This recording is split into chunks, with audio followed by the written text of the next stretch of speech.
Olá pessoal, tudo bem? Eu gostaria de conversar com vocês um pouquinho sobre Paulo Freire ou sobre as funções sociais da leitura no mundo de hoje. Por que Paulo Freire, para mim, é sinônimo de discussão sobre a leitura? Nós vimos que ele venceu o Carnaval aqui de São Paulo, né? O tema da escola escolhida em primeiro lugar foi justamente Paulo Freire. Então a Águia de Ouro acertou bastante fazendo essa justa homenagem ao Paulo Freire. Eu não sei se vocês sabem, mas o Paulo Freire ele é o 163º autor mais citado de todas as universidades do mundo. Então, se a gente for pensar, cada universidade, em todos os seus cursos, né, de todas as áreas existentes no mundo inteiro, o Paulo Freire ocupa essa posição, né? Ou seja, ele é um intelectual, um pesquisador, um professor, um educador bastante respeitado, não só no Brasil, mas no mundo todo. E isso é importantíssimo a gente saber. Como é que eu sei essa informação? Eu vou colocar um link aqui embaixo para vocês para vocês entrarem, que é um site, né, que levanta, chamado Open Syllabus, que levanta as ementas, ou seja, aquele programa resumido das disciplinas que a gente tem na universidade, e ele vai levantando automaticamente todas as obras que são ali referenciadas. E eles jogam isso num grande banco de dados e conseguem fazer esses levantamentos, né? Então, assim, ele é na área da educação, se a gente for pensar essa área e todos os cursos de graduação relacionados à educação em todas as universidades do mundo, ele é o sexto autor mais citado. Ou seja, ele é uma referência. E a gente tem que entender por que ele é uma referência, porque ele está tão associado assim à questão da leitura, né? Da escrita e da leitura, mas eu queria falar hoje mais da leitura, né?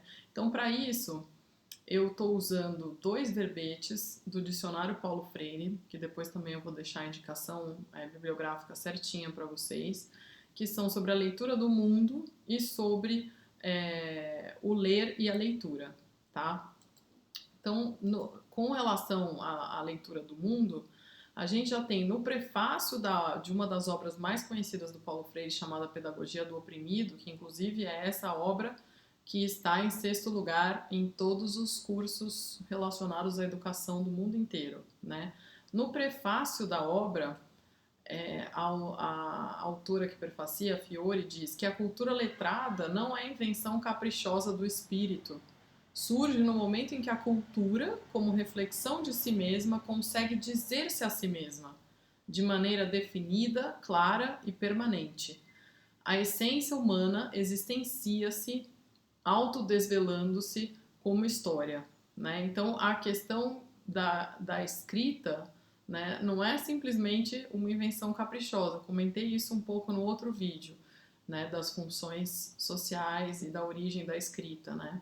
Então, é a partir do momento que a humanidade e que um grupo social começa a se ver a si mesmo, refletido no mundo, mas começa a refletir sobre si mesmo também, que a gente tem a cultura letrada e que a gente tem a possibilidade de preservar, de acumular conhecimento, de criar arquivos, como eu comentei, né? Então, a leitura do mundo e da palavra é, para Paulo Freire, um direito subjetivo, né? Um direito que todos os indivíduos temos, né?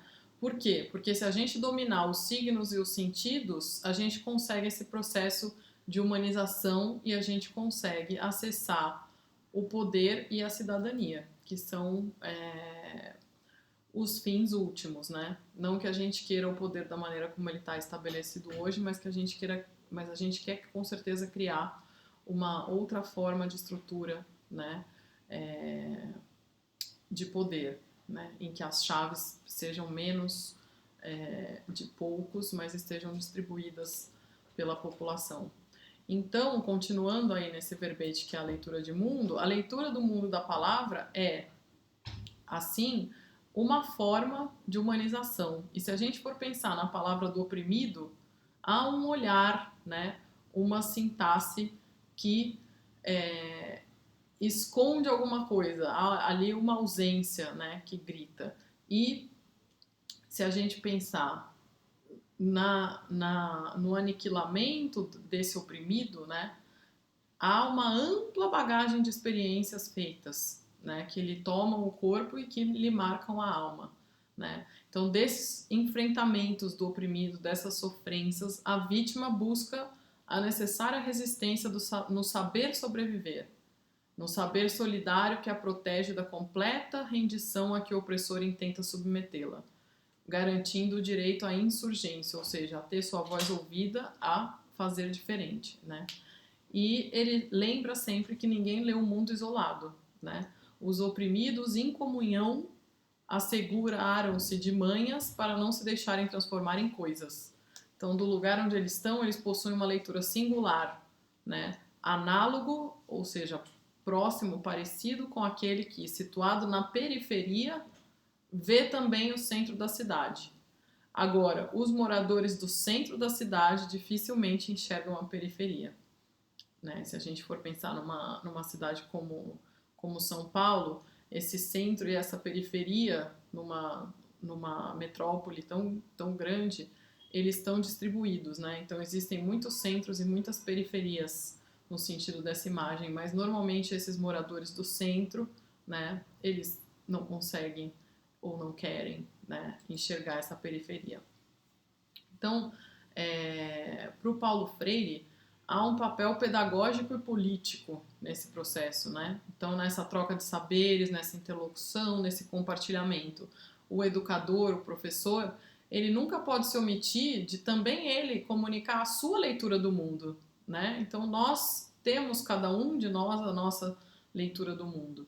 Então, se o professor sempre pode comunicar essa leitura, ele sempre pode tornar claro para todos que não existe uma única leitura possível, né? E é disso que a gente sempre tenta se salvar, né? Então, sempre quando alguém chega e fala, não, isso aqui é a verdade, então essa é a forma de ler e a única forma possível só existe essa. A gente sempre tem que desconfiar, e mais do que desconfiar, a gente tem que enfrentar, a gente tem que confrontar, porque existem muitas, né, leituras possíveis. Então, a gente pode dizer que há tantos mundos quanto leituras possíveis dele, que é o que a gente chama de polissemia, né? Que são muitos, que é poli, sentidos, né? Muitas leituras possíveis. Então, nenhuma leitura é definitiva ou terminal, né? A palavra está sempre mudando e nos recriando, né? O Paulo Freire falava de uma releitura do mundo, supondo uma leitura feita antes. Então, antes da gente falar, antes da gente colocar em palavras, a gente está lendo o mundo. E essa releitura do mundo seria o momento em que a gente coloca isso em palavras, né? Mas a gente sempre pode recriar a palavra, o mundo e nós mesmos nesse processo de leitura, né? E ao dizer a palavra que somos, no irrequieto contexto cultural da história, materializamos essa libertação na luta histórica contra toda a opressão, que essa era a grande luta do Paulo Freire. Então, a temática da leitura perpassa várias obras dele, discutindo a sua concepção, né, o que ele entende por leitura e qual a sua importância a partir das suas experiências nesse campo. É mais ou menos conhecido, né, que o Paulo Freire trabalhou muito com a alfabetização de adultos, né? Inclusive, a sua obra inaugural, que é essa, a mais citada, a Pedagogia do Oprimido, né, ela foi escrita no exílio, no Chile, em 1967, então na época da ditadura militar, né? E nessa obra ele dedica atenção especial à leitura no processo de alfabetização, né? Então, ele traz uma ampla abordagem sobre a investigação dos temas geradores. Tem uma outra obra dele que chama A Importância do Ato de Ler, em 3 artigos que se completam, que foi publicado em 82, né? Que ele coloca as ideias centrais dele a respeito da leitura, né? Então, ele fala sobre a importância do ato de ler, está no próprio título, né? E ele fala da alfabetização de adultos e como a leitura da palavra e a leitura do mundo estão interconectadas, né? Então esse livro traz vários textos que eram compartilhados com esse grupo de adultos que ele ensinava a ler e a escrever, né? E esses textos são textos que dizem sobre a realidade dessas pessoas, né? São textos que que calam fundo, né, na alma desses oprimidos que estavam ali sendo alfabetizados por Paulo Freire, né? Porque quando a gente vê textos que não conversam com a gente, né, esses textos não fazem tanto sentido. Então, se a gente vai ensinar alguém a ler, a gente precisa ensinar de forma crítica, de forma ativa, né? Então, precisa ter um sentido naquilo que está sendo lido, né? Então, para ele, né, a aprendizagem da leitura e a alfabetização são questões que fazem parte, né, da educação política, porque ele entende toda a educação como um ato profundamente político, né? Ele diz lá no prefácio desse livro que eu acabei de comentar: inicialmente me parece interessante afirmar que sempre vi a alfabetização de adultos como um ato político e um ato de conhecimento, por isso mesmo um ato criador. Assim, ele descarta a possibilidade de uma educação neutra. Não existe uma educação neutra. Existe uma educação em que há um professor que pode colocar a sua visão de mundo, a sua leitura de mundo. E essa leitura de mundo nunca é neutra. Ela é sempre de um indivíduo, né? Então, essa temática da leitura vai ser recorrente na obra dele. E ele vai dizer que a alfabetização deve consistir justamente em aprender a ler o mundo, a compreender o texto e o contexto. Aí surge uma das afirmações mais famosas do Paulo Freire, que talvez vocês já tenham lido, que é: a leitura do mundo precede a leitura da palavra. Daí que a posterior leitura desta não possa prescindir da continuidade da leitura daquele. Linguagem e realidade se prendem dinamicamente, né? Então, a leitura do mundo precede a leitura da palavra. Então, antes de eu conseguir ler determinada palavra ou em colocar em palavras a minha relação com o mundo, eu já estou lendo o mundo, né? Mas a posterior leitura da palavra, né? Depois do momento que eu aprendo a ler a palavra, eu não posso mais prescindir da continuidade da leitura daquele. Ou seja, a maneira de eu ler o mundo, ela passa necessariamente pelo conhecimento adquirido da leitura da palavra, né? Então, é sempre uma concepção crítica de leitura, né, que implica perceber as relações entre o texto e o contexto, né? E é o que denomina de leitura da palavra mundo escrito tudo junto, né? Contudo, quando ele fala em mundo, ele não está se referindo ao mundo longe de nós, e sim ao mundo imediato, à realidade próxima, ao seu contexto de vida, né? Então, o universo, por exemplo, dos adultos que ele alfabetizava, né? E são esses textos que pertencem a esse universo que ele usa para fazer o processo de alfabetização, né? Ele mesmo falando sobre a sua própria alfabetização, num texto chamado Minha Primeira Professora, ele diz: minha alfabetização não me foi nada enfadonha, porque partiu de palavras e frases ligadas à minha experiência, escritas com gravetos no chão da terra do quintal. Existem muitos relatos de alfabetização, principalmente na zona rural, que acontecem com suportes e instrumentos de escrita nada tradicionais, como, por exemplo, com gravetos. Há relatos no interior da Bahia, no sertão da Bahia, de pessoas, adultos já, ou mesmo crianças, que aprenderam a ler e a escrever com carvão, né, em troncos de árvore, né? Então, são formas de alfabetização que têm a ver com a experiência do indivíduo, né? E essas são formas muito mais ricas, muito mais críticas, né, que marcam mais o processo de aprendizagem, né? Então, ele diz numa frase também bastante conhecida o seguinte: a pesquisa do que chamava de universo vocabular nos dava, assim, as palavras do povo, grávidas de mundo. Elas nos vinham através da leitura do mundo que os grupos populares faziam. Depois voltavam a eles, inseridas no que chamava e chamo de codificações, que são representações da realidade.